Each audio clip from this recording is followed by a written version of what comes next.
दोस्तों, मुझे अभी भी याद है 11 दिसंबर 2024 को वीडियो बनाकर मैंने आपको ये बताया था कि सिल्वर का प्रीमियम 25 साल की हाइज पर है और गोल्ड का प्रीमियम 40 साल की हाइज पर आ चुका है।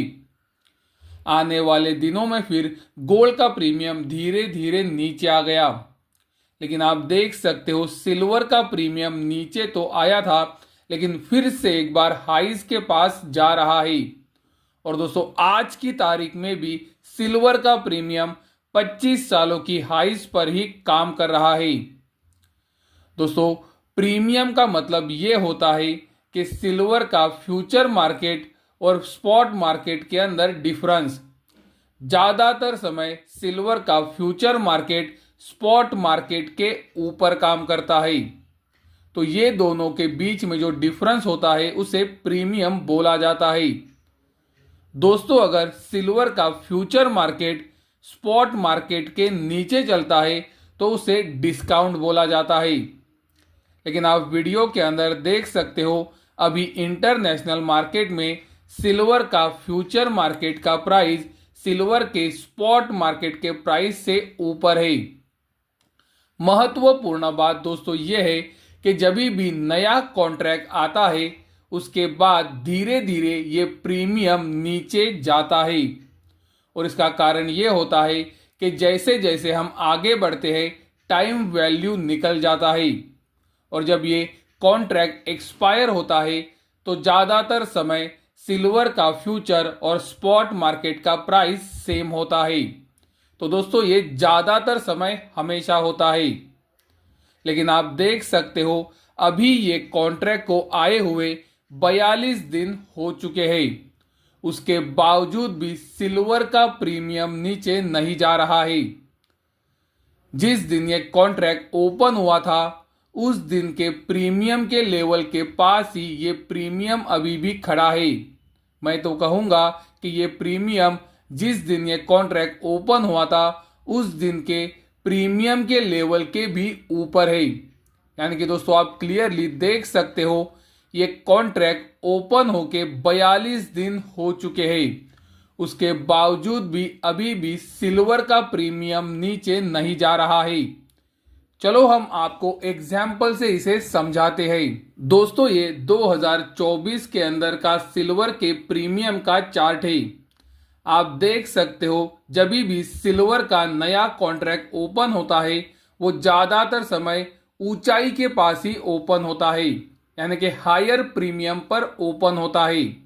और आप देख सकते हो हर बार प्रीमियम आने वाले दिनों में नीचे जाता है, और इसका कारण मैंने आपको बताया है कि जब एक्सपायरी होती है तो सिल्वर के फ्यूचर मार्केट का कीमत और स्पॉट मार्केट का कीमत एक होता है। दोस्तों, ये सिर्फ एक ही साल नहीं है, ये हर साल ऐसे ही होता है। आप 2023 के अंदर भी देख सकते हो, 2023 के अंदर भी हर कॉन्ट्रैक्ट हाइस के पास खुला और फिर आने वाले दिनों में ये नीचे आकर ही बंद हुआ। उसी तरह से आप 2022 को भी देख सकते हो। दोस्तों, 2022 के अंदर आप देख सकते हो सिल्वर का प्रीमियम एक बार जो हमने ये ब्लैक लाइन खींची है उसके ऊपर निकला था, लेकिन दोस्तों सिर्फ एक ही दिन ये ब्लैक लाइन के ऊपर रहा, उसके बाद ये नीचे ही आ गया है। उसी तरह से आप 2021 का भी देख सकते हो। 2021 के समय ये ब्लैक लाइन के ऊपर तो सिल्वर का प्रीमियम सिर्फ एक बार ही गया था। उसी तरह से आप 2019 का चार्ट भी देख सकते हो, जहां पर ये प्रीमियम खुलता है उसके बाद ये नीचे आकर ही क्लोज होता है। 2018 के समय का चार्ट भी आप देख सकते हो, जहां पर ये प्रीमियम ओपन होता है, एक्सपायरी आते आते ये प्रीमियम लोज के पास आकर बंद होता है। दोस्तों, इसका कारण हमने आपको वीडियो के अंदर क्लियरली बताया है। दोस्तों, आप 1999 से 2009 तक का चार्ट देख सकते हो।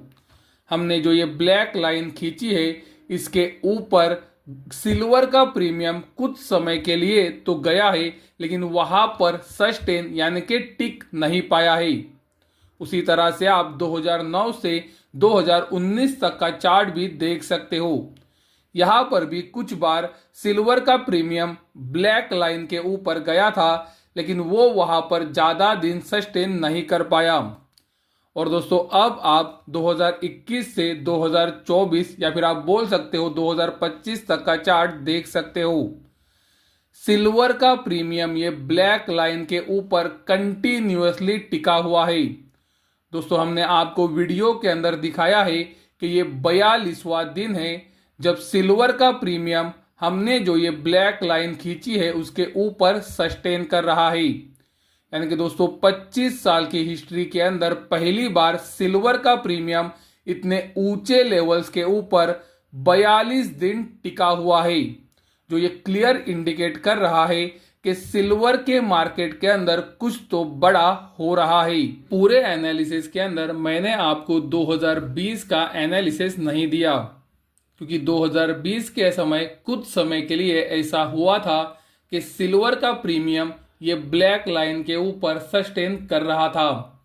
जैसे कि आप वीडियो के अंदर देख सकते हो, मई 2020 के अंदर ये सिल्वर का प्रीमियम ये ब्लैक लाइन के ऊपर 13 से 14 दिन सस्टेन हुआ था। तो दोस्तों अभी का पीरियड जो चल रहा है उसके बाद ये सेकेंड हाईएस्ट पीरियड है जब सिल्वर का प्रीमियम ये ब्लैक लाइन के ऊपर सस्टेन किया था। उसी तरह से आप देख सकते हो ये 2020 के अंदर अप्रैल 2020 से अगस्त 2020 तक सिल्वर का प्रीमियम लगातार ये ब्लैक लाइन को टच कर रहा था, यानी कि ये ब्लैक लाइन तक ऊपर आ रहा था। और 2020 के अंदर दोस्तों एक अच्छी गिरावट भी आई थी और एक अच्छी तेजी भी बनी थी। तो जैसे कि अभी हमने वीडियो के अंदर देखा कि सिल्वर का ये जो प्रीमियम है ये ब्लैक लाइन के ऊपर कभी भी हिस्ट्री में, पिछले 25 साल की हिस्ट्री में इतना सस्टेन नहीं किया है। पिछले 25 साल के अंदर ये पहली बार हो रहा है कि सिल्वर का प्रीमियम ये ब्लैक लाइन के ऊपर ही रह रहा है। जिस दिन ये कॉन्ट्रैक्ट ओपन हुआ था उस दिन का जो प्रीमियम था, उस दिन के प्रीमियम के ऊपर आज का प्रीमियम काम कर रहा है। और दोस्तों ये प्रीमियम के अंदर कोई भी गिरावट नहीं है। ये 42वां दिन है जब सिल्वर का प्रीमियम ब्लैक लाइन के ऊपर है। उसी तरह से आप देख सकते हो ये सिर्फ अभी भी ऊपर जा रहा है और ये हिस्ट्री में पहली बार हो रहा है।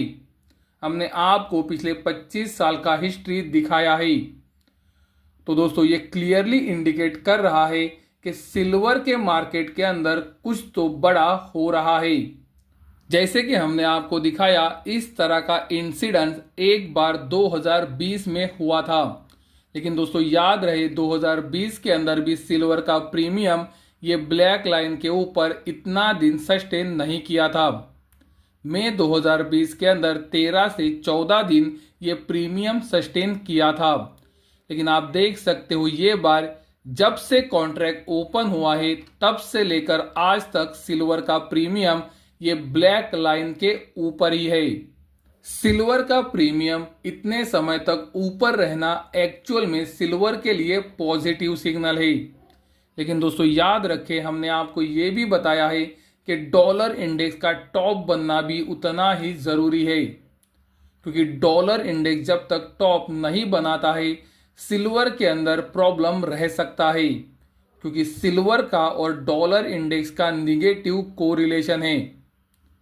दोस्तों इसीलिए मैं आपको कह रहा हूं कि सिल्वर के अंदर अगर आपको आने वाले दिनों में या फिर हफ्तों में कोई भी गिरावट मिलती है तो वहां पर आपका नज़रिया इन्वेस्टमेंट के लिए खरीदारी का होना चाहिए। दोस्तों मैं क्लियरली कह रहा हूं कि मैं इन्वेस्टमेंट की बात कर रहा हूं। मैंने आपको मेरे वीडियो से कभी भी ट्रेडिंग की सलाह नहीं दी है। बहुत सारे लोगों को अब तक इन्वेस्टमेंट और ट्रेडिंग का डिफरेंस पता नहीं है। दोस्तों आप जो फ्यूचर मार्केट के अंदर काम करते हो उसे ट्रेडिंग बोलते हैं, ना कि इन्वेस्टमेंट। आप जो फ्यूचर मार्केट के अंदर कॉन्ट्रैक्ट्स खरीदते हो वो ट्रेडिंग पर्पस के लिए खरीदते हो या फिर हेजिंग पर्पस के लिए, ना कि इन्वेस्टमेंट के लिए। ट्रेडिंग के अंदर आप जो ये कॉन्ट्रैक्ट खरीदते हो उसका एक्सपायरी होता है। हर 3 महीने के बाद ये कॉन्ट्रैक्ट एक्सपायर होते हैं।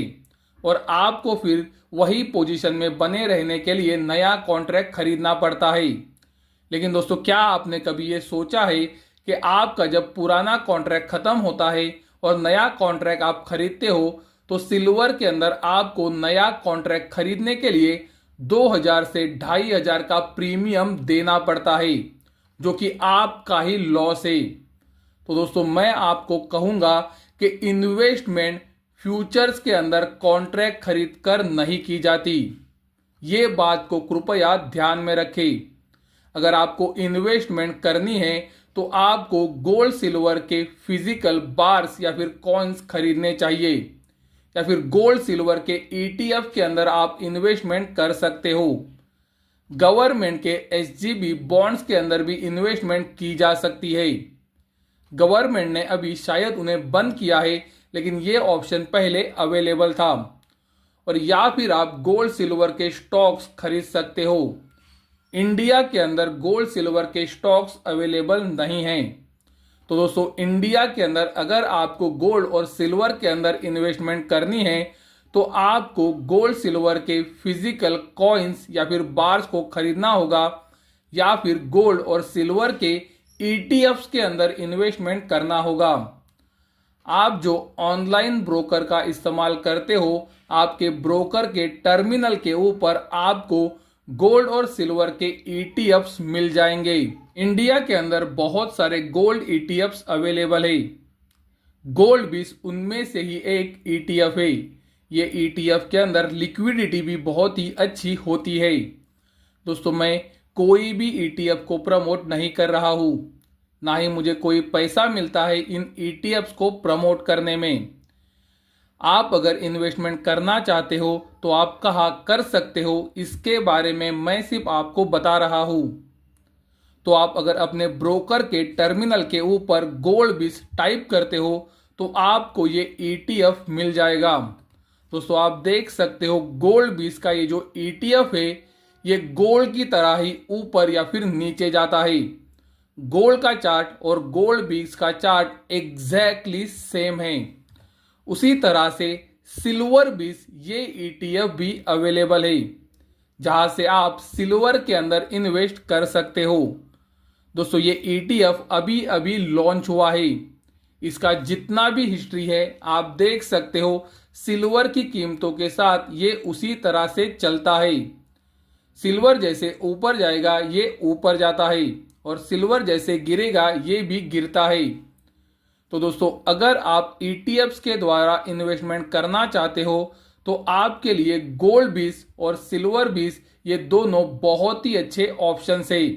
दोस्तों, महत्वपूर्ण बात यह है कि इसमें कोई भी एक्सपायरी नहीं है। आप जितना चाहे उतना समय इसमें इन्वेस्टेड रह सकते हो। यहाँ पर कोई भी मार्जिन का प्रॉब्लम नहीं है, ना ही कोई एक्सपायरी है। लेकिन दोस्तों, याद रहे, इन्वेस्टमेंट के अंदर रिटर्न इन्वेस्टमेंट की तरह ही बनते हैं, ना कि ट्रेडिंग की तरह। ट्रेडिंग के अंदर अगर ज़्यादा रिटर्न बनते हैं तो लॉसेस होने की रिस्क भी सबसे बड़ी रहती है।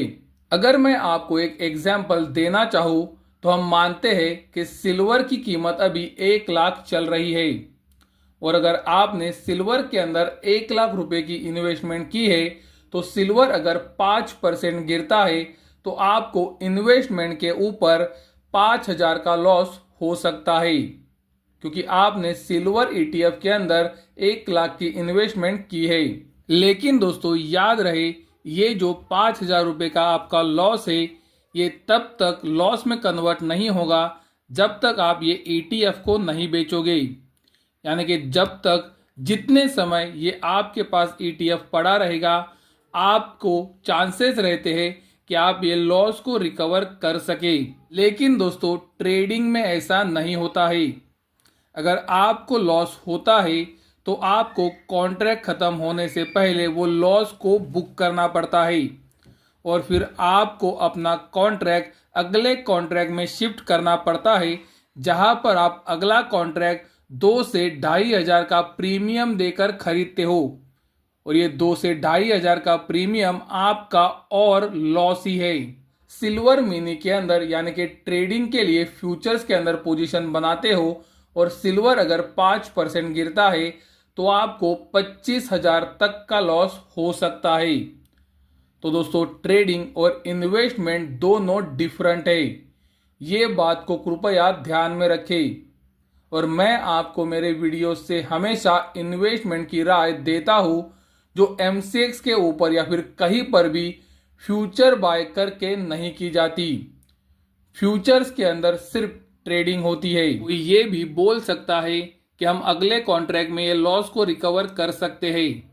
दोस्तों समझो, अगर आने वाले कुछ समय या फिर कुछ महीने सिल्वर एक साइडवेज कंसोलिडेशन के अंदर चला गया, तो वो समय तो दोस्तों आप हर कॉन्ट्रैक्ट टू कॉन्ट्रैक्ट चेंज करते रहोगे, फिर भी आपका लॉस रिकवर नहीं होगा। और हर कॉन्ट्रैक्ट को जब आप चेंज करोगे तो आपको अगला कॉन्ट्रैक्ट प्रीमियम पे ही खरीदना है। और जैसे कि मैंने बताया कि ये प्रीमियम एक्चुअल में आपका लॉस ही है, क्योंकि आप एक्स्ट्रा पे कर रहे हो नए कॉन्ट्रैक्ट खरीदने के लिए। और उसी समय पर इन्वेस्टमेंट के अंदर अगर आप इन्वेस्ट करते हो तो आपका बाइंग प्राइस तो सेम रहता है, वो कभी चेंज नहीं होता है। अगर आप एवरेज आउट करते हो तो बात अलग है, लेकिन दोस्तों इन्वेस्टमेंट के अंदर आप कितने भी समय रुक सकते हो। इन्वेस्टमेंट के अंदर कोई भी एक्सपायरी नहीं होती, ना कोई कॉन्ट्रैक्ट चेंज होता है। मैं ट्रेडिंग के बिल्कुल भी खिलाफ नहीं हूं। अगर आप एक प्रोफेशनल हो या फिर प्रोफेशनली ट्रेन हो तो आप ट्रेडिंग के ऊपर ज़रूर फोकस कर सकते हो। हिस्टोरिकली दुनिया का डेटा यही बताता है कि 90% ट्रेडर्स पैसा गंवाते हैं, क्योंकि 90% ट्रेडर्स इंट्राडे और रोज़ाना की रेगुलर ट्रेडिंग करते हैं। और दोस्तों इसीलिए मैं आपको कहता हूँ कि अगर आपको ट्रेडिंग करनी है करो, लेकिन उसके साथ इन्वेस्टमेंट भी ज़रूर करो। मैं मेरे वीडियो से कभी भी ट्रेडिंग की सलाह नहीं दिया हूँ, मैं सिर्फ इन्वेस्टमेंट की बात करता हूँ। और उसका सिंपल रीज़न यही है कि दुनिया का हिस्टोरिकल डेटा यही प्रूव करता है कि 90% ट्रेडर पैसा गंवाते हैं।